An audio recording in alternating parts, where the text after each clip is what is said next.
Once, an Abyssinian Christian named Abraha, who was the ruler of Yemen at that time, had built a church in Yemen.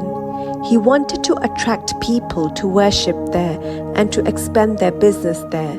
So he was told that there is this house in Makkah where people go to worship. So you need to deal with that first, then attract people to visit Yemen. So he said, no problem, that's easy to deal with. He had one big elephant. Many narrators say that he had an army of elephants. However, the Quran mentions about only one elephant, Al-Feel. Thus, we make notice of that only. So Abraha gathered his army of people along with camels and his one big elephant, and they started marching towards Makkah. Marching and marching until they reached a point where Abraha sent his messenger to go and look for the leader of these people and tell them that we don't want to fight, we're coming to destroy the house and that's it, we will return back. Amongst the people in the pre-Islamic era lived Abdul Muttalib. He was the grandfather of Muhammad sallallahu alaihi wasallam. He was also one of the leaders of the Quraysh. It is described that Abdul Muttalib was a very handsome, powerful, and a strong man. People looked up to him, obeyed him, and highly respected his presence. Upon receiving the message, he said, "Okay, let them come." The army marched in and along the way seized around 200 camels of the Quraysh. Abdul Muttalib got furious and said, "Look, I've allowed you to come and destroy the house, but you cannot take our camels.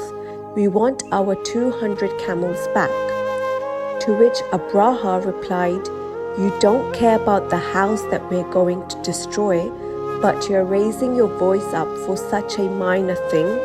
Camels? You are speaking foolish." So Abdul Muttalib said, "Look, these are our camels and we want them back. And in terms of the house, it belongs to a Lord, so it will definitely be protected by the Lord only." Subhanallah. Abraha gave back the camels and proceeded towards the Kaabah along with his army and the big elephant. After a point, the elephant stopped. It refused to go further. The army began to pull the elephant, but it had just stopped. It didn't go any forward. They turned it around and lashed it. The elephant started running, so they turned it around again towards the direction of the Kaabah, lashed it again, and it stopped. The elephant didn't move at all. The army left the elephant and proceeded towards the Kaabah.